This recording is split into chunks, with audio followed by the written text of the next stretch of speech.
السلام علیکم ورحمۃ اللہ وبرکاتہ۔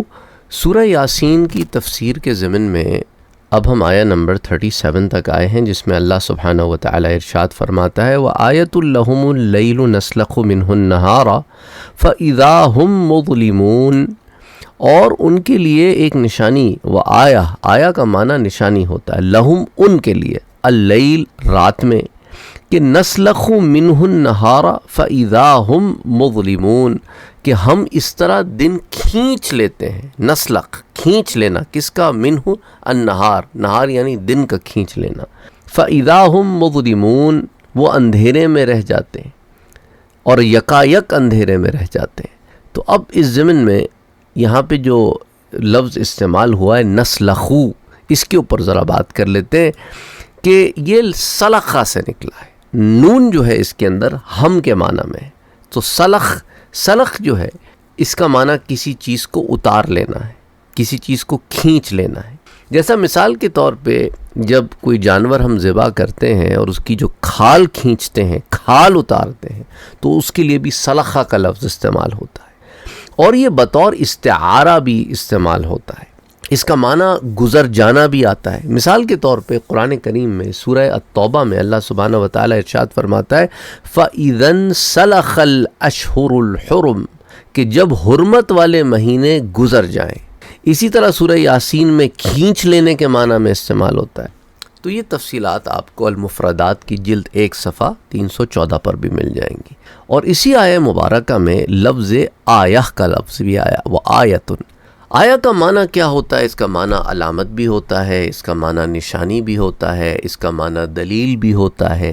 اللہ کی توحید پر، اس کی قدرت پر، اس کی الوہیت پر، یعنی اس کے الہ ہونے کے وجوب پر یہ رات میں دلیل موجود ہے۔ کیا معنی؟ کہ دیکھو نا، اللہ سبحانہ و تعالی چاہتا ہے تو ہر شے کو تاریکی میں ڈال دیتا ہے، اور اسی تاریکی میں چاند نکال کر روشنی بھی تمہیں دے دیتا ہے، اور وہ روشنی ایسی ہوتی ہے کہ وہ سافٹ لائٹ ہوتی ہے، بھلی معلوم ہوتی ہے تمہیں، اور جب چاہتا ہے اسے روشنی سے بدل دیتا ہے، اور ہر طرف فضا میں سورج کی شعاعیں آ جاتی ہیں، اور جب چاہتا ہے ان شعاؤں کو سلب کر کے پھر تمہارے لیے رات کے اندھیرے بھیج دیتا ہے، اور اس کے اندر تم سکون تلاش کرتے ہو، تم آرام کرتے ہو۔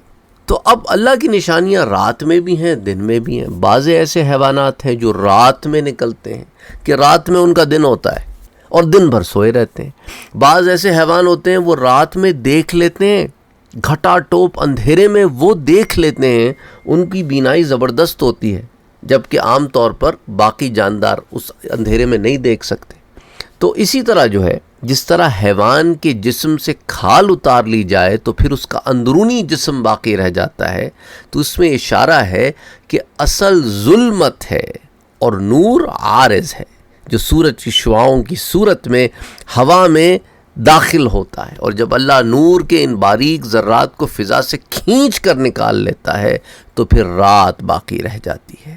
اور ظلمت کے اصل ہونے اور نور کے عارض ہونے پر ایک حدیث بھی آتی ہے، حضرت عبداللہ ابن عمر ابن العاص رضی اللہ تعالی عنہ، یاد رکھیں ان کے والد حضرت عمر ابن العاص رضی اللہ تعالی عنہ بھی صحابی رسول ہیں، یہ خود حضرت عبداللہ ابن عمر بھی صحابی رسول ہیں۔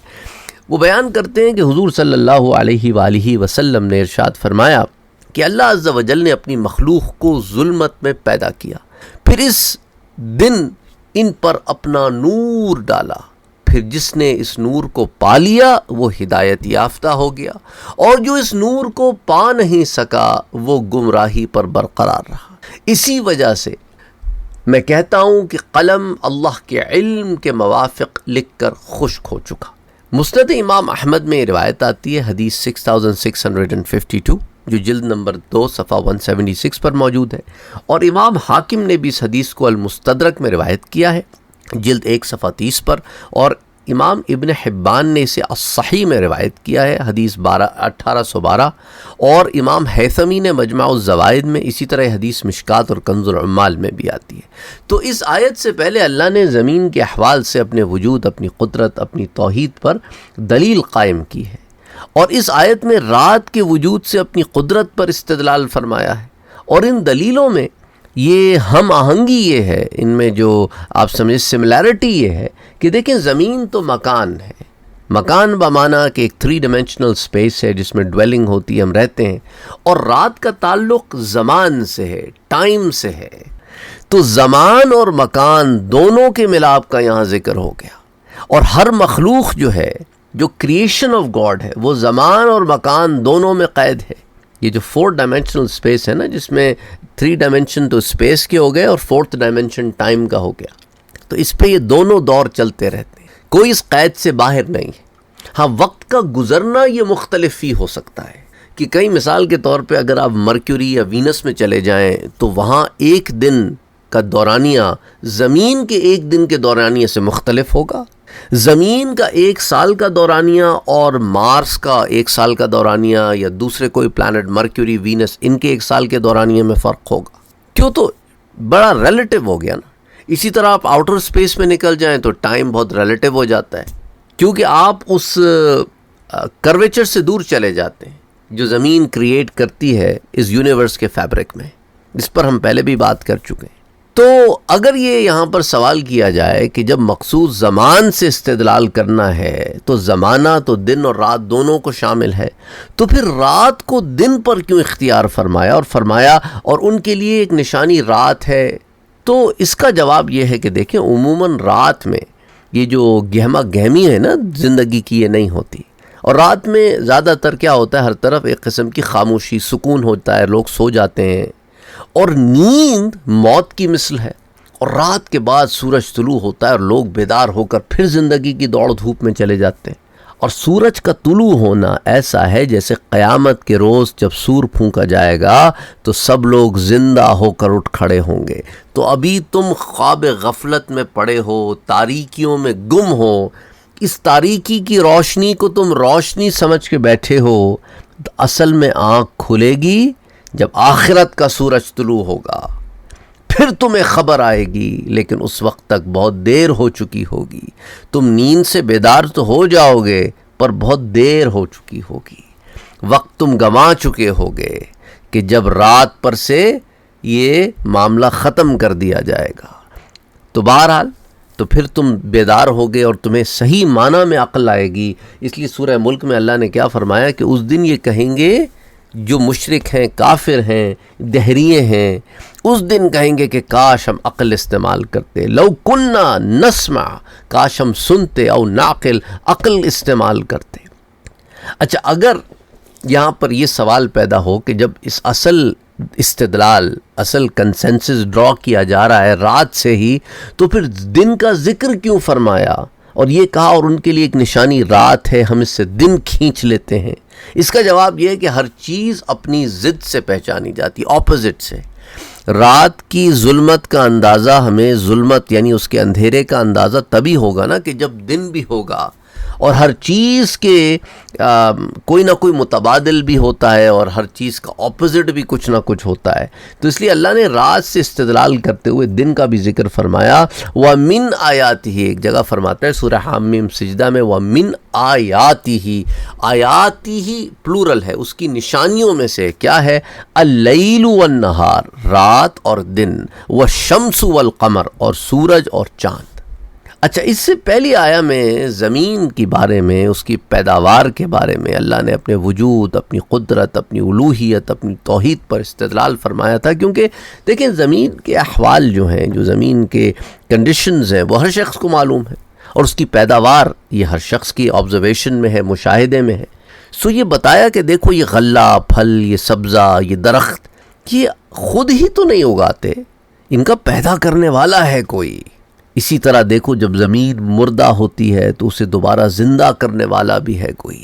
تو جس طرح پھر انسان زمین کی یہ مشاہدے کرتا ہے کہ اس کے اندر جو سیزنز آتے ہیں، جو تبدیلیاں آتی ہیں، اسی طرح انسان رات اور دن کے بدلنے کو بھی اپنی آبزرویشن میں رکھتا ہے۔ وہ دیکھتا ہے کہ رات کے بعد دن آ جاتا ہے اور دن کے بعد پھر رات آ جاتی ہے، اور یہ صبح شام کا پھرنا اور سورج کا طلوع و غروب ہونا اور سارا کچھ ایک مقررہ نظام کے تحت ہو رہا ہے۔ یہاں روٹیشن بھی ہو رہی ہے اور جو ہے وہ ریولوشن بھی ہو رہی ہے، اور یہ سب کچھ اتفاق سے نہیں ہو رہا ہے، اور یہ باقاعدگی سے ایک تسلسل کے ساتھ یہ سارا معاملہ چل رہا ہے۔ دیکھیں نا، خود بخود انسان بھی اس چیز کو مانتا ہے کوئی چیز ہو نہیں سکتی، کوئی نہ کوئی سسٹم کے تحت چیزیں ہوتی ہیں. ایک چھوٹی سی کمپنی آپ بغیر سسٹم کے نہیں چلا سکتے، تو ساری کائنات کا نظام کیسے بغیر سسٹم کے چل رہا ہے؟ یہ موسموں کی تبدیلیاں اور یہ سارے معاملات، یہ اس بات پر دلیل ہے کہ ان کا کوئی چلانے والا ہے اور جو قادر ہے. اس لیے آیہ نمبر 38 میں اللہ فرماتا ہے وَالشَّمْسُ تَجْرِي لِمُسْتَقَرٍّ لَهَا، اور سورج اپنی مقرر شدہ منزل کی طرف چلتا رہتا ہے. ذَلِكَ تَقْدِيرُ الْعَزِيزِ الْعَلِيمِ، یہ بہت غالب بہت علم والے کا بنایا ہوا نظام ہے. تو اس آیت میں سورج اپنے مستقل اس کا ایک مقرر شدہ منزل ہے، اس کی طرف استقرار میں مسلسل it's in continuous ongoing process چل رہا ہے. تو اب اس کے اندر بعض علماء نے اس کی مختلف تفسیریں بیان کی ہیں. ایک تفسیر اس کی ہے کہ اس مستقر جو لفظ ہے اس سے مراد ظرف زمان ہے، یعنی وہ قیامت تک کا وقت ہے، یعنی سورج اپنی گردش میں ہے ٹل دا ٹائم کہ جب سورج کی گردش ختم کر دی جائے گی اور قیامت آ جائے گی، پھر اس کی گردش وہ گردش نہیں رہے گی جس گردش میں ہے یہ. پھر کہ بعض مفسرین نے کہا کہ بھئی دیکھو نا، کسی ایک خطہ زمین میں جہاں رات آتی ہے تو پھر کہیں اور خطہ زمین میں دن آتا ہے، کہیں سورج غروب ہے تو کہیں سورج طلوع ہے، تو مسلسل حرکت میں ہے. پھر بعض نے کہا کہ دیکھو سورج ایک سال تک اپنے مستقر پر سفر کرتا ہے، یعنی ایک پورا پروسیس ہے نا، اس میں 4 سیزنز ہو گئے، اس کے بعد پھر ایک نیا سال شروع ہو جاتا ہے، نئے سیزنز آتے ہیں. بعض کہتے ہیں کہ اس مستقر سے مراد ظرف زمان نہیں ہے بلکہ اس سے مراد ظرف مکان ہے. مثال کے طور پہ وہ کہتے ہیں دیکھو گرمیوں میں سورج انتہائی بلند ہوتا ہے اور سردیوں میں اس کی بنسبت پستی پر ہوتا ہے، بس سورج گرمیوں کے موسم گرما کے مستقر تک سفر کرتا ہے اور سردیوں کے موسم سرما کے مستقر تک سفر کرتا ہے. اور بعض کہتے ہیں نہیں، بلکہ سورج کے طلوع کی جگہ ہر روز الگ ہوتی ہے اور وہ سال کے 6 ماہ تک ہر روز درجہ بدرجہ نئی جگہ سے طلوع ہوتا ہے، اور 6 ماہ بعد پھر ہر روز پرانے مطلع کی طرف درجہ بدرجہ سفر کرتا رہتا ہے. اور بعض نے کہا کہ سورج اپنے محور پر گردش کر رہا ہے، اپنی ایکسس کے اوپر روٹیشن کر رہا ہے، اور اللہ نے انتہائی حکمت اور بندوں کی مصلحت کے ساتھ اس کی گردش کا دورانیہ مقرر کیا ہوا ہے. اور بعض کہتے ہیں کہ دیکھو سال کے پہلے 6 ماہ تک سورج ہر روز کسی چیز کی سمت سے گزرتا ہے، اور اگر وہ ہر روز ایک ہی چیز کی سمت سے گزرتا تو ایک ہی جگہ مسلسل حرارت اور ایک ہی جگہ مسلسل گرمی ہوتی، نتیجتاً وہ شے جل جاتی. تو اللہ سبحانہ و تعالیٰ اس کو اینگولر چینج کرتا رہتا ہے، اور پھر اسی مناسبت سے درجہ بدرجہ پھر وہ واپسی کا سفر کرتا ہے. تو ہر شے کو اس سے استفادہ حاصل کرنے کا موقع ملتا ہے، کسی ایک ہی شے پر وہ مسلسل ایک ہی اینگل پر طلوع و غروب نہیں ہوتا. اور بعض کہتے ہیں کہ دیکھو سورج اللہ سبحانہ و تعالیٰ کے حکم سے ہر روز طلوع بھی ہوتا ہے، غروب بھی ہوتا ہے، دن بھی ہوتی ہے، رات بھی ہوتی ہے، ایک مسلسل سائیکل چل رہا ہے، اور وہ اس سائیکل میں تھکتا نہیں ہے، مسلسل اپنا کام کرتا رہتا ہے. بہرحال اس کے اوپر بہت ساری تفصیلات موجود ہیں، تفسیر موجود ہے. پھر ایک اس کے اندر یہ بھی پوائنٹ نکلتا ہے کہ دیکھو ہماری ملکی وے جو ہے نا، وہ ہماری گیلیکسی ہے، اس گیلیکسی میں کئی نظام ہیں، ان میں سے ایک نظام ہمارا سولر سسٹم کا نظام ہے، اور گیلیکسی جو ہے وہ ہمارے لوکل کلسٹر کے اندر موجود بلینز آف گیلیکسیز میں سے ایک گیلیکسی ہے. اور اسی طرح ہمارا جو لوکل کلسٹر ہے وہ بلینز آف لوکل کلسٹرز میں سے ایک لوکل کلسٹر ہے ہمارے سپر کلسٹر میں، اور ہمارا super cluster millions of super clusters میں سے ایک سپر کلسٹر ہے نون یونیورس میں، کائنات میں. تو یہ سارے نظام چل رہے ہیں.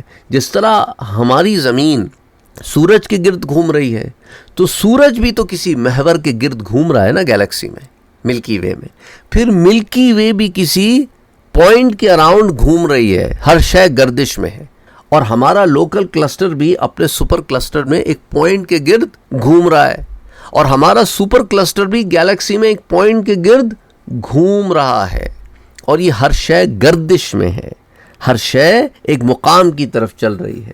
تو سورج بھی ایک مقام کی طرف چل رہا ہے، اور سورج بینگ اے سٹار، وہ اس کا مقام کیا ہوگا؟ ایونچولی وہ کولیپس کر جائے گا، ایونچولی اس کا نظام ختم ہو جائے گا، ایونچولی وہ سپر نووا کی نظر ہو جائے گا.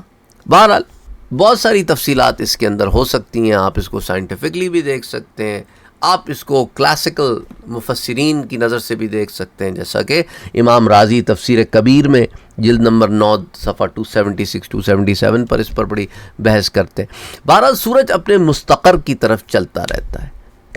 اچھا، حضرت ابو ذر رضی اللہ تعالی عنہ بیان کرتے ہیں کہ ایک دن حضور صلی اللہ علیہ وآلہ وسلم نے فرمایا، کیا تمہیں معلوم ہے کہ سورج کہاں جاتا ہے؟ صحابہ نے عرض کیا، اللہ اور اس کے رسول کو خوب علم ہے۔ آپ نے فرمایا، سورج چلتا رہتا ہے یہاں تک کہ اپنے مستقر پر پہنچ کر عرش کے نیچے سجدہ کرتا ہے، پھر اسی حالت میں اس وقت تک رہتا ہے یہاں تک کہ اس سے کہا جاتا ہے کہ بلند ہو اور جہاں سے آیا ہے وہیں لوٹ جا، بس وہ لوٹ کر اپنے نکلنے کی جگہ سے طلوع ہوتا ہے، اور پھر چلتا رہتا ہے یہاں تک کہ اپنے مستقر پر پہنچ کر عرش کے نیچے سجدہ کرتا ہے، پھر اسی حالت میں اس وقت تک رہتا ہے یہاں تک کہ اس سے کہا جاتا ہے بلند ہو اور جہاں سے آیا ہے وہاں لوٹ جا، سو وہ لوٹ کر اپنے نکلنے کی جگہ سے طلوع ہوتا ہے، اور یہ معمول یوں ہی جاری رہے گا اور لوگ اس میں کچھ فرق نہیں محسوس کریں گے، یہاں تک کہ ایک دن جب سورج عرش کے نیچے سجدہ کرے گا تو اس سے کہا جائے گا بلند ہو اور اپنے مغرب سے طلوع ہو، پھر صبح کو سورج مغرب سے طلوع ہوگا۔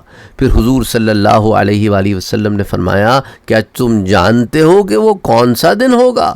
یہ وہ دن ہوگا جس دن کسی ایسے شخص کا ایمان قبول نہیں ہوگا جو اس سے پہلے مسلمان نہ ہو چکا ہو، یا جس نے اس سے پہلے ایمان لا کر کوئی نیکی نہ کی ہو۔ یہ متفق علیہ روایت ہے، بخاری شریف میں بھی آتی ہے حدیث 4803، مسلم شریف میں بھی آتی ہے حدیث 159، سنن ابی داؤد میں بھی آتی ہے حدیث 4002، سنن الترمذی میں بھی آتی ہے، مسند امام احمد میں بھی آتی ہے۔ اب دیکھیں اس کے اندر بہت سارے نکات چھپے ہوئے ہیں جس کی وجہ سے لوگ بعض دفعہ کنفیوژن کا شکار بھی ہو جاتے ہیں، کیونکہ وہ لوگ جو کہتے ہیں کہ سورج زمین کے گرد گھوم رہا ہے اور زمین ساکن ہے، وہ اس سے استدلال پکڑتے ہیں۔ اب اس کو آپ کو سمجھنے کی ضرورت ہے۔ سورج چلتا رہتا ہے، یہ نہیں کہا کہ زمین کے گرد گھومتا رہتا ہے، چلتا رہتا ہے، یعنی اپنا اس کا جو مقام ہے، ہر شے اپنے مدار میں گھوم رہی ہے، کہ ہر شے اپنے مدار میں، وَكُلٌّ فِي فَلَكٍ يَسْبَحُونَ، آیہ نمبر 40 سورہ یاسین ہی کی ہے کہ ہر شے اپنے مدار میں گھوم رہی ہے، تو سورج اپنے مدار میں گھومتا رہتا ہے۔ اب یہاں پر جو حضور صلی اللہ علیہ وسلم نے فرمایا کہ یہاں تک کہ وہ اپنے مستقر پر پہنچ کر، یعنی آپ دیکھیں نا، جو میں نے آپ سے پہلے بتایا تفسیر کبیر میں آتا ہے کہ اس کا اینگل چینج ہوتا رہتا ہے، یہاں تک کہ وہ ہر روز ایک ہی اینگل پہ نہیں نکلتا، جب وہ اپنے اینگل کا سائیکل پورا کر لیتا ہے تو اب اس کو حکم ہوتا ہے کہ جا، پھر اپنا اینگل جو ہے دوبارہ وہیں سے واپس لوٹ جا۔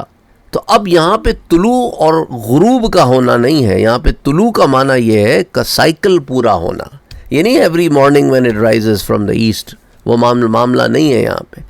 تو جب وہ مقام آئے گا کہ جب وہ اپنا سائیکل پورا کر کے اسے حکم ہو رہا، سکلکل حکم کیا ہے؟ واپس لوٹ جا، اب ہوگا کہ نہیں واپس نہ لوٹ، اب اپنا سائیکل ریورس کر دے۔ اللہ اکبر، اللہ اکبر۔ تو پھر صبح کو سورج مغرب سے طلوع ہوگا، اور یہ وہ وقت ہوگا کہ ایمان لانے والے، بالکل آخری زمانے کی نشانی ہے نا، اب کوئی ایمان لانے والا دنیا میں بچے گا نہیں اس وقت۔ یا پھر یہ وہ معاملہ ہوگا جو حضرت نوح علیہ السلام کے وقت، طوفان کے وقت کیا معاملہ ہوا تھا، یاد ہے نا، کہ اب کوئی اور ایمان نہیں لائے گا، بس جو لا چکے وہ لا چکے، آگے ان کی اولادیں بھی ہوں گی نا تو ایمان لائیں گے نہیں وہ۔ تو حضرت نوح علیہ السلام کا جو واقعہ ہے وہ آپ کو بڑا خوبصورتی سے اس کانٹیکس کے اندر رہنمائی کرتا ہے کہ لوگ کہتے ہیں ایسے کیسے ہو سکتا ہے، نشانی دیکھ لی اب تو ایمان لائیں گے ہی لائیں گے۔ تو نوح علیہ السلام کے لوگوں نے بھی نشانیاں دیکھی پر ایمان نہیں لائے، انہوں نے کشتی کا بننا بھی دیکھا، انہوں نے جانوروں کا جمع ہونا بھی دیکھا، انہوں نے عذاب کا آنا بھی دیکھا، لیکن ایمان نہیں لائے۔ حضرت نوح علیہ السلام کے اپنے بیٹے کا ذکر آپ جانتے ہیں، قرآن میں موجود ہے، وہ کہتے رہے کہ بیٹا آ جا، آج اب بھی وقت ہے، کشتی میں سوار ہو جا، اب بھی ایمان لے آ، تیری نجات کا معاملہ ہو جائے گا۔ وہ کہہ رہے نہیں نہیں، میں وہ پہاڑ پہ چڑھ جاؤں گا، صحابی میں چڑھ جاؤں گا، کس پہ؟ جبل پہ، پہاڑ پہ۔ لیکن ابھی وہ اپنے زوم میں ہی تھا کہ فحال بینہم الموج، دونوں کے درمیان ایک بہت بڑی موج آئی، اور جب موج بیٹھی تو بیٹا غرق ہو چکا تھا۔ اللہ اکبر۔ اچھا، اب عرش کے نیچے سجدہ کرنے کا یہ معنی نہیں ہے کہ وہ عرش تک چلا جاتا ہے۔ اب لوگ کہیں گے وہ ساتوں آسمان سے نکل کے عرش تک نہیں، دیکھیں نا، یہ ساری کائنات عرش کے نیچے ہے نا، ساری کائنات عرش کے نیچے ہے۔ دیکھیں عرش کے نیچے 7واں آسمان، اس کے نیچے 6، اس کے نیچے 5واں، 4، تیسرا، دوسرا، ایک، جو ایک یعنی آسمان دنیا جو ہے، پھر اس کے نیچے ساری کائنات ہے. اب اسی کائنات کے اندر سورج بھی موجود ہے نا، تو عرش کے نیچے ہی ہوا نا. تو اب اللہ سبحانہ و تعالیٰ نے اس کی سائیکل میں ایک ایسا مقام رکھا ہے کہ جب تم اس سائیکل کے یہاں تک پہنچو تو سجدہ ریز ہو. اب سورج کا سجدہ کرنا ہماری مثل نہیں ہے کہ وہ اپنے 2 ہاتھ نکال لے گا، 2 پیر نکال لے گا اور پھر وہ سجدہ کرے گا اور اس کی ناک رگڑے گی زمین پہ، اور وہ پھر لوگ پوچھیں گے کہ بھئی پھر اس کی زمین کیا ہوئی، بھئی ہم تو اس زمین پر سجدہ کرتے ہیں، سورج کون سی زمین پہ سجدہ کرتا. یہ بات نہیں ہے. اب سورج کا سجدہ کرنا اور ہمارے سجدہ کرنے کی کیفیت الگ ہے. ایسی ہے نا، دیکھیں حضرت یوسف علیہ السلام نے خواب دیکھا. سورہ یوسف میں ہم نے تفصیل سے وہ پڑھا ہے نا قصہ یوسف علیہ السلام میں. انہوں نے خواب کیا دیکھا کہ 11 ستارے اور سورج اور چاند مجھے سجدہ کر رہے ہیں. سمجھ آ رہی ہے بات آپ کو؟ یوسف علیہ السلام کو بھی خواب میں ایسے سیلیسٹیل آبجیکٹس سجدہ کرتے ہوئے دکھائے گئے جو عام طور پہ سجدہ نہیں کرتے. اب ان کی سجدہ کرنے کی کیفیت اللہ نے حضرت یوسف علیہ السلام کو خواب میں دکھائی. ہمارے اور آپ کی کمپریہنشن سے بہت بالا تر ہے کہ ایسے آبجیکٹس سجدہ کیسے کرتے ہیں جن کے پاس یہ اعضائے بدنی نہیں ہوتے جو ہمارے پاس ہیں. اللہ بہتر جانتا ہے، لیکن وہ سجدہ کرتے ہیں. کیفیت مجہول ہے، کیفیت ہمیں سمجھ میں نہیں آتی. تو اس لیے بہت ساری باتوں کو ہم ان کے ظاہری معنی میں لے کے کنفیوز ہو جاتے ہیں. تو امید کرتا ہوں کہ اس ایکسپلینیشن سے آپ کو بات سمجھ میں آ گئی ہوگی کہ سورج کا سجدہ کرنا کیا ہے، اور پھر یہ اس کا سائیکل کیا ہے. یہ زمین کے گرد نہیں گھوم رہا، وہ اپنے محور میں گھوم رہا ہے، اس کا اپنا مدار ہے، اور زمین اپنے مدار میں گھوم رہی ہے، اور چاند اپنے مدار میں گھوم رہا ہے، اور ہر سیارہ اور ستارہ اپنے مدار میں گھوم رہا ہے. تو سورج کا ہر روز زمین کے اوپر ایک سرٹن پوائنٹ کے اوپر سب سے پہلے سورج کی شعاعیں جہاں پڑتی ہیں اسے ہم کہتے ہیں کہ یہ وہ جگہ ہے زمین پہ جہاں سب سے پہلے سورج طلوع ہوتا ہے. یہ کنٹیکسچول سٹیٹمنٹ ہے. یہ معنی نہیں ہے کہ سورج زمین کے گرد گھوم رہا ہے اور ایک پوائنٹ پہ طلوع ہوتا ہے. نہیں، گھوم تو زمین سورج کے گرد رہی ہے، اپنے ایکسس کے اوپر بھی گھوم رہی ہے اور سورج کے گرد بھی گھوم رہی ہے، لیکن وہ ایک سرٹن پوائنٹ ہے جہاں پر سب سے پہلے سورج کی شعاعیں طلوع ہوتی ہیں. تو اس کو ہم کنٹیکسچولی، کیونکہ everything is relative to us. اگر ہم مارس پہ رہتے تو ہم کہتے کہ مارس پہ سورج طلوع ہو رہا ہے. اگر ہم سورج پر رہتے تو ہم یہ سٹیٹمنٹ ہی نہیں دیتے کہ سورج طلوع ہو رہا ہے. ہم یہ کہتے ہیں کہ جب سورج کی روشنی زمین پہ پہنچ رہی ہے تو سب سے پہلے رات کا سائیکل ختم ہونے کے بعد زمین میں سب سے پہلے سورج کی روشنی فلاں پوائنٹ پر نکلتی ہے، فلاں پوائنٹ پہ پڑتی ہے.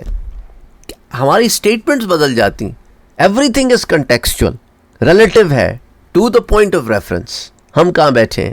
تو اس لیے اس پرٹیکولر حدیث مبارکہ کو اگر آپ کلاسیکل تفاسیر میں دیکھیں گے تو آپ مفسرین میں شدید اختلاف بھی پائیں گے. اور دیکھیں over the period of time چیزوں کی انڈرسٹینڈنگ میں ڈفرینسیشن آ سکتی ہے، کیونکہ اب مزید معاملے کھل گئے. تو اب سورج کا ہر روز عرش کے نیچے سجدہ کرنا، یہ بھی ہو سکتا ہے ہر روز کرتا ہو، یہ بھی ہو سکتا ہے اپنے سائیکل کے اینڈ میں کرتا ہو، یہ بھی ہو سکتا ہے کہ مشرق سے طلوع ہوتا ہے مغرب پہ غروب ہوتا ہے، وہ اس کا ایک سائیکل ہے، جیسا کہ الواحدی کا قول ہے جسے امام نووی رحمۃ اللہ علیہ نے شرح نووی جو صحیح مسلم کی شرح ہے اس میں بیان کیا ہے. اسی طرح حضرت قتادہ رحمۃ اللہ علیہ اور حضرت مقاتل رحمۃ اللہ علیہ وہ کہتے ہیں کہ وہ اپنے مقرر وقت اور میعاد مقرر تک چلتا رہے گا اور اس سے تجاوز نہیں کرے گا. اور زجاج کہتے ہیں کہ اس کے چلنے کی انتہا اس وقت ہوگی جب دنیا ختم ہو جائے گی. اور کل بھی کہتے ہیں کہ سورج اپنی منازل میں چلتا رہتا ہے حتیٰ کہ اپنے مستقر کے آخر تک پہنچ جاتا ہے اور اس سے تجاوز نہیں کرتا اور پھر اپنی پہلی منزل کی طرف لوٹ آتا ہے. تو اب سورج کے سجدہ کرنا جو ہے اس پر علامہ امام نووی رحمۃ اللہ علیہ کہتے ہیں کہ اللہ نے اس میں ایک ایسی چیز رکھی ہے، ایک ادراک رکھا ہے جس کے تحت وہ سجدہ کرتا ہے. اور حافظ ابن حجر عسقلانی رحمۃ اللہ علیہ نے بھی اس حدیث کی شرح میں متعدد اقوال نقل کیے ہیں. لیکن اگین کیفیت مجہول ہونے کی وجہ سے یہ عقدہ حل نہیں ہوتا، کیونکہ ہماری عقل لمیٹڈ ہے. ہم چیزوں کو انہی اینگلز میں دیکھ سکتے ہیں جو اینگلز ہم پر کھلے ہیں. جن چیزوں کی اصل ہم پر نہیں کھلی اس کے بارے میں ہم رائے کا اظہار کر سکتے ہیں کہ سورت کے متحرک ہونا، حرکت میں آنا، سجدہ کرنا، عرش کے نیچے سجدہ کرنا، طلوع ہونا، یہ سارے معاملات ہم پر 100% اوپن نہیں ہیں۔ اللہ اور اس کے رسول نے اگر ہمیں یہ بات نہ بتائی ہوتی تو ہمیں تو پتہ بھی نہیں چلتی کہ یہ معاملے بھی ہوتے ہیں۔ لیکن ہمیں یہ تو ضرور پتہ ہے کہ کائنات کی ہر شے اور اس سے ماورا ہر شے وہ اللہ کی عبادت کرتی ہے، اللہ کی عبادت کرتی ہے۔ اللہ نے اسے قوت گویائی بھی دی، وہ کلام بھی کرتی ہے، وہ بات بھی کرتی ہے، لیکن اس کی بات کو سننے، سمجھنے، اس کی زبان کا علم ہمارے پاس نہیں ہے۔ اب آپ دیکھیں نا، ذوالقرنین ایک مقام پر پہنچے، وہاں پر بھی ایک سٹار کا ذکر ہے، وہ سورج کا ممانع ہے، سٹار بھی ہو سکتا ہے۔ وجدہا تغرب فی عین حمیۃ، اور اس کو دیکھا کہ ایک عین حمیہ میں ڈوب رہا تھا۔ اب ہر زمانے میں لوگوں نے اس کی تعریف مختلف فی کی ہے۔ عین عربی زبان میں چشمے کو بھی کہتے ہیں، اور عین آنکھ کو بھی کہتے ہیں۔ عین حمیہ، حمیہ جو ہے وہ کالے رنگ کے آبجیکٹ کو بھی کہتے ہیں۔ جیسے نا انسان کی تخلیق کے اندر بھی حمیہ کا لفظ استعمال ہوتا ہے کہ جب کیچڑ ایسی فارم لے لے جس کے اندر پانی اور مٹی کے ملاپ سے کیچڑ ایک ایسی فارم لے لے کہ کالے رنگ کا معلوم ہو، تو بعض نے کہا کہ بھئی اس سے مراد بلیک ہول بھی ہو سکتا ہے کہ اٹ از موونگ ٹورڈز اس اینڈ، ایک بلیک ہول میں جائے گا۔ اور پھر دیکھیں نا قرآن میں اللہ نے یہ بھی فرمایا کہ سورج بے نور کر دیا جائے گا۔ اب بے نور تو ستارہ تبھی ہوتا ہے نا جب ڈسٹروائے ہو جائے۔ تو سورج کے غروب ہونا، تغربو، وہ معنی نہیں ہے کہ جو زمین میں غروب ہو رہا ہے اور نکل رہا ہے، یہ معنی نہیں ہے اس کا۔ تو اب اس کا غروب ہونے کے ایک معنی مختلف ہی ہو سکتے ہیں اس کے، یعنی کہ یہ اپنے غروب کی طرف، اپنی اینڈ کی طرف چل رہا ہے۔ بمعنی سورج بھی ہو سکتا ہے، بمعنی ایچ اینڈ ایوری سٹار بھی ہو سکتا ہے۔ اٹ آل ڈیپینڈس کہ آپ حضرت ذوالقرنین کے اس سفر کو زمینی سفر مانتے ہیں یا آپ اس کو خلائی سفر مانتے ہیں۔ اور اس آیت میں سورج کے چشمے میں غروب جو ہونے کی بات ہے، تو اس کا معنی یہ نہیں کہ چشمے کے اندر جا رہا ہے۔ ایک تو آبزرویشن پوائنٹ ہے نا کہ آپ اگر کہیں ساحل پہ کھڑے ہوں ویسٹ میں، اور ویسٹ بمانا کے ڈائریکشن، اور آپ دیکھ رہے ہیں کہ sun is setting, it appears to the human eye کہ زمین کے اندر، پانی کے اندر سورج جا رہا ہے۔ زمین کے اندر، پانی کے اندر تو نہیں جاتا نا۔ جیسے آپ آگے چلتے چلے جاتے ہیں تو آپ دیکھتے ہیں کہ بھئی پانی میں آپ موومنٹ کر رہے ہیں اور سورج غروب ہو رہا ہے۔ آپ کتنی بھی کوشش کر لیں، آپ کو پانی کے اندر جاتا ہوا سورج نہیں ملے گا۔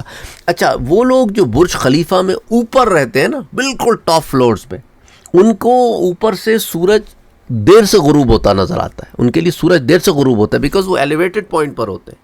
تو جب رمضان المبارک میں روزہ افطار ہوتا ہے نا، تو برج خلیفہ میں نیچے کے فلور اور اوپر کے فلور میں افطاری کا ٹائم الگ ہوتا ہے، کیونکہ ان کے لیے غروب کا ٹائم الگ ہے۔ It's amazing, right? کیونکہ ایوری تھنگ از بائی، کیونکہ زمین میں ہر چیز ریلیٹیو ہے to the point from the point of the observer. اس لیے یہ وہ آیتیں ہیں قرآن کریم کی کہ جن کا علم حتمی طور پر ہمارے پاس نہیں ہے۔ ہم اس میں بعض آراء قائم کر سکتے ہیں کہ اس کا معنی یہ بھی ہو سکتا ہے اور یہ بھی ہو سکتا ہے، اور شارحین اس کا معنی مختلف زمانوں میں مختلف فی کریں، تو بہرحال اللہ بہتر جانتا ہے۔ تو اس پر علامہ جریر طبری جو ہیں، محمد بن جریر طبری، انہوں نے بھی کلام کیا۔ فتح الباری میں بھی اس میں بڑی تفصیلات ہیں جو صحیح بخاری کی شرح ہے۔ اسی طرح عمدۃ القاری جو صحیح بخاری کی شرح ہے، اس میں بھی اس میں کلام ہے۔ اسی طرح علامہ بغوی جو ہیں، علامہ حسین بن مسعود بغوی 516 ہجری کے متوفی، انہوں نے بھی اس پہ بحث کی ہے۔ اسی طرح علامہ جوزی، علامہ عبد الرحمن بن علی بن محمد الجوزی جو متوفی اب سے کو 800 سال قبل، انہوں نے بھی، علامہ قرطبی، یہ سب بڑے بڑے مفسرین ہیں اپنے اپنے زمانے کے۔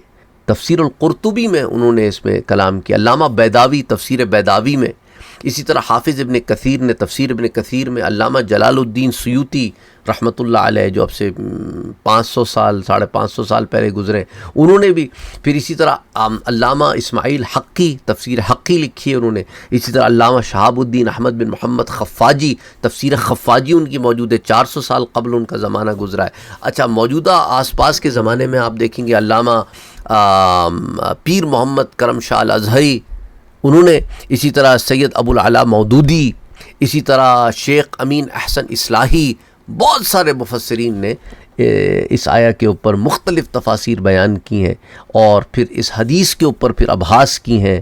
تو اگین وہ ایک بہت طویل سبجیکٹ ہے کہ کس کس طرح سے کیا کیا انہوں نے اس پہ بحثیں کی ہیں. اسی طرح طبیان القرآن میں علامہ غلام رسول سعیدی رحمۃ اللہ علیہ نے اس کے اوپر پھر بات کی ہے. پھر وہ مشاہدے کی بات کی ہے کہ سورج کی مسلسل حرکت کرنا اور اس کے دورانیے کا ہونا، اور مشرق و مغرب میں پھر اس کا مطلع آف اینگل مختلف فی ہونا.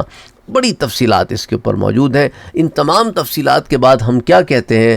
اللہ بہتر جانتا ہے. اور اسی طرح عرب دنیا کے ایک بہت بڑے مفسر ہیں علامہ آلوسی رحمۃ اللہ علیہ، سید محمود آلوسی. آپ حنفی ہیں، بغدادی ہیں، متوفی ہیں 1270 ہجری کے. انہوں نے بھی اس کے اوپر اپنی ایک بہت تفصیلی بحث کی. اچھا، حضرت ابو ذر رضی اللہ تعالیٰ عنہ کی اس روایت کی صحت میں کوئی کلام نہیں ہے، البتہ سورج کے ہر رات سجدہ کرنے اور بغیر طلوع کے عرش کے نیچے رہنے میں پھر وہ کہتے ہیں کہ اختلاف کوئی نہیں ہے، فہم ہے اس کے اندر. پھر اس پہ علامہ آلوسی نے بڑی تفصیل سے اس کے اوپر بحث کی ہے، متعدد علماء کی آراء بھی بیان فرمائی ہیں. اور علامہ آلوسی رحمۃ اللہ علیہ نے اپنی تفسیر میں اس اینگل پر بھی بات کی کہ دیکھو، ضروری نہیں ہے کہ ہر شے کا جسم ویسی ہو جو تمہاری سمجھ میں آتا ہو. بعض اصلی بدن دکھائی دے اور مثالی بدن بھی ہوتا ہے.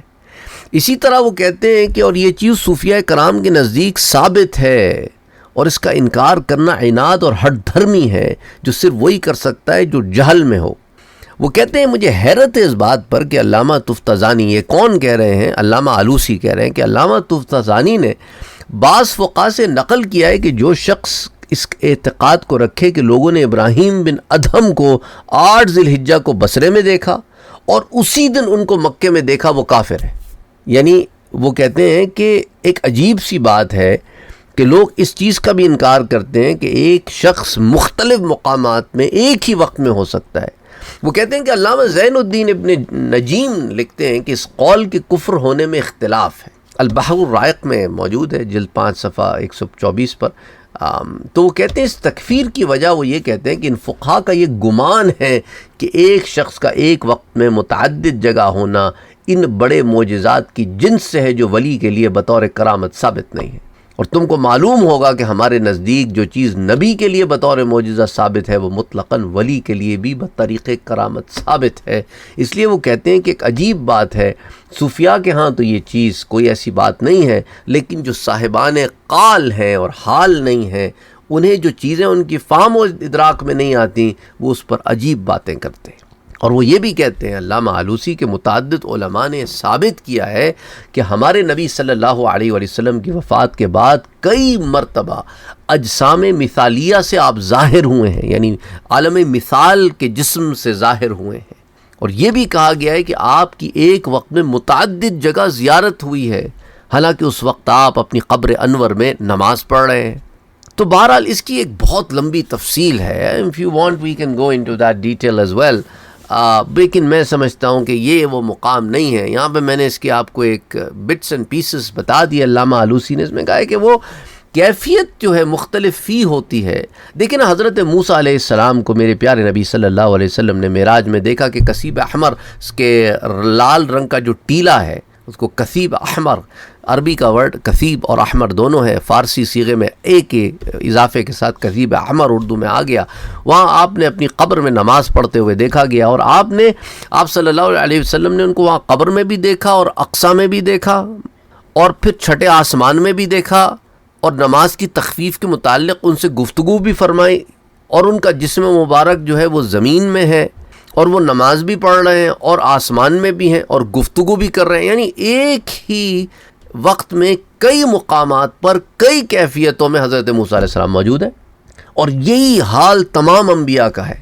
تو پس اس پہ قیاس کہا جا سکتا ہے. علامہ آلوسی کہتے ہیں کہ نفوس قدسیہ کی طرح سورج کا بھی ایک نفس ہے، اور سورج کا وہ نفس اپنے معروف جسم کو اپنے حال پر چھوڑ کر عرش کی طرف چڑھتا ہے اور عرش کے نیچے سجدہ کرتا ہے اور وہاں پڑا رہتا ہے اور اللہ سے طلوع کی اجازت طلب کرتا ہے. اب یاد رکھیں، روح کی ٹریولنگ اور جسم کی ٹریولنگ میں فرق ہے، اور معراج میں یہ بات ہمارے سامنے بڑی واضح ہو گئی کہ حضور صلی اللہ علیہ وسلم کو روح مع جسم لے کے جایا گیا، اور حضرت جبرائیل امین وہ تو ایک نوری مخلوق ہیں، ان کا ہزاروں دفعہ زمین پہ آ کے چلے جانا اس 23 سالہ عرصے میں جو حضور صلی اللہ علیہ وآلہ وسلم کا وہ دور ہے جو بعثت کا دور ہے، ہزاروں دفعہ آ کے چلے گئے.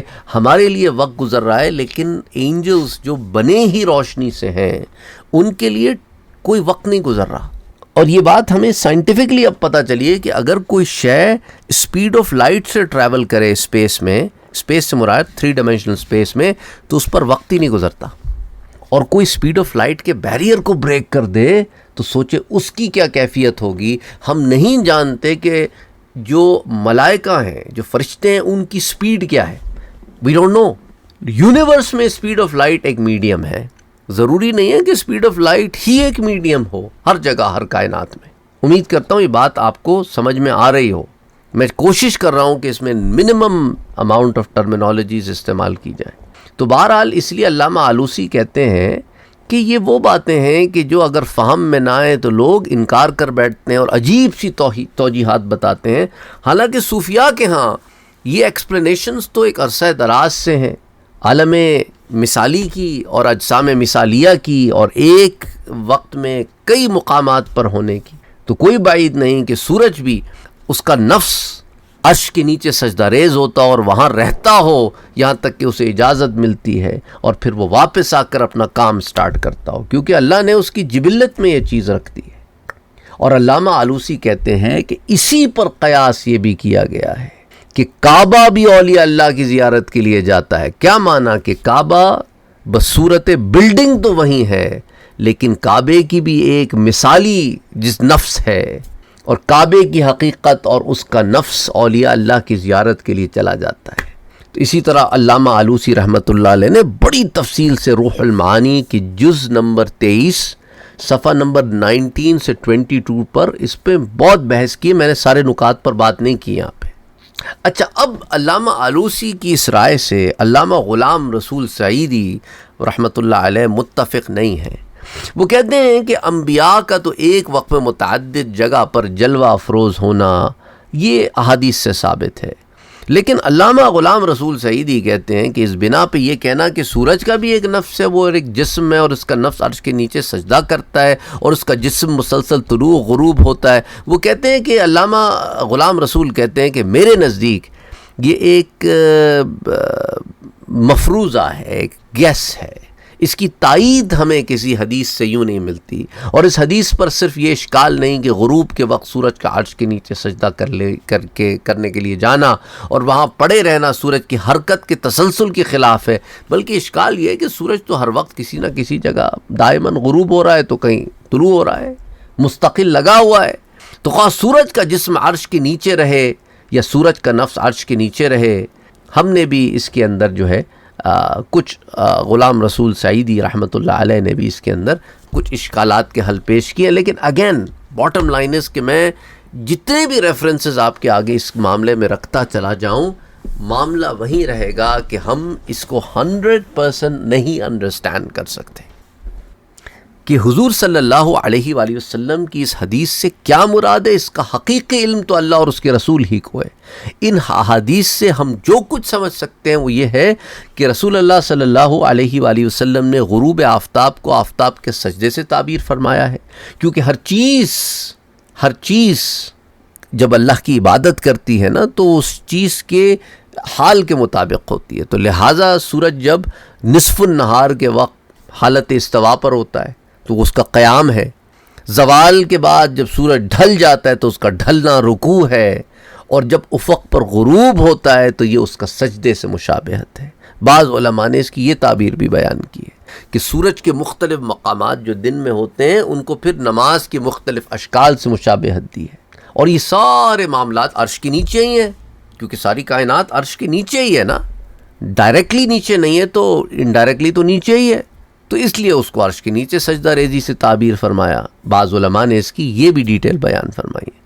اچھا، اب جو بعض علماء نے یہ بھی کہا ہے کہ جب حضور صلی اللہ علیہ وسلم نے فرمایا کہ فلا تزال کذالک، اس کا یہ مطلب نہیں ہے کہ رات بھر سورج سجدے میں پڑا رہے گا، بلکہ اس کا مطلب یہ ہے کہ حالت سجدہ یعنی غروب ہی میں اس سے کہا جائے گا ارجعی من حیث جئت، کہ جہاں سے آیا ہے وہیں لوٹ جا۔ اب اس کا ایک معنی یہ بھی ہو سکتا ہے کہ دیکھیں سورج ہر جگہ کہیں نہ کہیں غروب ہو رہا ہے تو کہیں نہ کہیں طلوع ہو رہا ہے۔ The last setting point on earth and the first rising point on earth, وہ آخری مقام جہاں سورج غروب ہوتا ہے، اور وہ پہلا مقام جہاں سے وہ طلوع ہوتا ہے۔ یہ معنی وہ جو ایک پوائنٹ ہوتا ہے اس کے اندر پھر اسے حکم ہوتا ہے کہ اب تیری موومنٹ کیا ہوگی۔ اور دیکھیں یہ تمام طلوع اور غروب کا معاملہ again it is from the observers point. ہماری جو زمین محو گردش ہے، اب آپ یہ دیکھیں کہ اس کی وجہ سے اس کو سورج کا طلوع اور غروب بھی مل رہا ہے۔ اب اگر سورج ویسٹ سے نکلے گا تو کیا معنی ہوگا اس کا؟ ارتھ کی روٹیشن الگ ہو جائے گی، ارتھ کی روٹیشن ڈیفرنٹ ہوگی، ارتھ اپوزٹلی سپن کرے گی اپنے ایکسس کے اوپر، تو نتیجتاً اس کے اپوزٹ سپن کرنے کی وجہ سے اب سورج کو جو حکم ہو رہا ہے، تو اب سورج کی جو فورس آ رہی ہے ارتھ کے اوپر وہ ڈیفرنٹ ہے بنسبت اگر اپوزٹ ایکسس کے اوپر یہ روٹیشن شروع کر دے تو فورس ڈیفرنٹ ہو جائے گی۔ تو سائنٹیفکلی اس کو ہم ایکسپلین یوں کر سکتے ہیں، again at the end of the day ہم کیا کہیں گے؟ اللہ اور اس کے رسول ہی بہتر جانتے ہیں کہ اس کا کیا معنی ہے۔ بہرحال یہ جو کچھ بھی ہے یہ اللہ سبحانہ و تعالیٰ کا بنایا ہوا نظام ہے کہ وہ سورج کو نکالتا بھی ہے، اسے غروب بھی کرتا ہے، پھر نکالتا ہے، غروب بھی کرتا ہے۔ تو سورج کی پرستش کرنے والے بیوقوف ہیں، ان کی بیوقوفی کا بھی یہاں پہ ذکر کیا جا رہا ہے ایک طریقے سے اس حدیث میں۔ کیوں؟ کیونکہ سورج تو اللہ کے حکم کا پابند ہے، اللہ نے اسے ایک مقام سے نکالا تو اللہ اس چیز پر بھی قادر ہے کہ کسی اور مقام سے نکال دے۔ اگر تو یہ کوئی تمہارا خدا یا دیوتا ہوتا تو اسے چاہیے تھا کہ ایک ہی مقام پہ قائم رہتا، یہ اپنا مقام کیوں روز روز بدلتا رہتا ہے؟ اور اگر یہ واقعی کوئی دیوتا ہے تمہارا تو پھر اسے اپنے مقام سے الٹے مقام کی طرف کیوں نکلنا پڑ رہا ہے؟ جو کسی چیز کا پابند ہو وہ خود خدا کیسے ہو سکتا ہے؟ پھر دیکھیں نا، جب سورج کسی چیز کا پابند ہے تو وہ تو بندش میں آ گیا نا۔ وہ شے جو خود لمیٹڈ ہو وہ ان لمیٹڈ کیسے ہو سکتی ہے؟ عقل میں جو گھر گیا لا انتہا کیوں کر ہوا، جو سمجھ میں آ گیا پھر وہ خدا کیوں کر ہوا؟ تو اس کی جو لمیٹیشن ہے وہ سیلف اس کو ڈیونٹی سے نکال دیتی ہے۔ لیکن اگین عقل مندوں کے لیے اس میں نشانیاں ہیں۔ اس لیے دیکھیں نا قرآن میں سورہ النور میں اللہ کیا فرماتا ہے؟ الم ترا، کہ آپ نے نہیں دیکھا کہ ان اللہ، کہ وہ اللہ ہی تو ہے کہ آسمانوں اور زمین کی کل مخلوق اور صف باندھے ہوئے اڑنے والے پرندے سب اللہ کی تسبیح کر رہے ہیں۔ یسبح لہ من فی السماوات والارض والطیر، اور یہ پرندے بھی صافات صف باندھے ہوئے، لیکن ان کا صف باندھنا تمہارے صف باندھنے سے مختلف بھی ہے، ان کا اللہ کی تسبیح کرنا تمہاری تسبیح کرنے سے مختلف ہے، ڈیفرنٹ ہے۔ لیکن دا باٹم لائن ہے سب اللہ کی تسبیح کر رہے ہیں، کلن، سب اللہ کی تسبیح کر رہے ہیں، اور ہر چیز کو اس کی نماز اور اس کی تسبیح کا علم اللہ نے دے دیا ہے۔ قد علم صلاتہ و تسبیحہ، اللہ نے دے دیا ہے، وہ اسی کے مطابق اللہ کی حضور نماز بھی پڑھ رہے ہیں اور اللہ کی حضور تسبیح بھی کر رہے ہیں۔ لیکن ضروری نہیں ہے کہ ان کی نماز کے سٹیپس، ان کی تسبیح کا معاملہ وہ تمہارے جیسا، ان کی کیا زبان ہے کیسے اللہ جانتا ہے، لیکن وہ نماز کی کیفیت کیا ہے اللہ جانتا ہے، ان کے سجدے کی کیفیت کیا ہے اللہ جانتا ہے۔ اور قیامت تک یہ معاملہ یوں ہی ہوتا رہے گا اور یہ نظام چلتا رہے گا جب تک اللہ نے چاہا، کیونکہ ہر شے اس کے حکم کی پابند ہے۔ یہ سارا نظام جو تم دیکھ رہے اسی کا بنایا ہوا ہے اور اس وقت تک ہے جب تک وہ چاہتا ہے۔ بہرحال میں امید کرتا ہوں اس پہ بڑی تفصیل سے ہم نے بات کر لی ہے، مزید تفصیل سے ہمیں بات کرنے کی اس پہ ضرورت نہیں ہے۔ پھر دیکھیں انشاءاللہ تعالیٰ، دیکھیں نا اسی آیہ مبارکہ میں بڑی تفصیل سے اس چیز کا ذکر ہے۔ میں سمجھتا ہوں کہ پھر جو اگلی آیہ مبارکہ نا 39 آیہ، اس کو پھر ہم اگلے درس میں دیکھتے ہیں۔ وَمَا عَلَيْنَا إِلَّا الْبَلَاغُ۔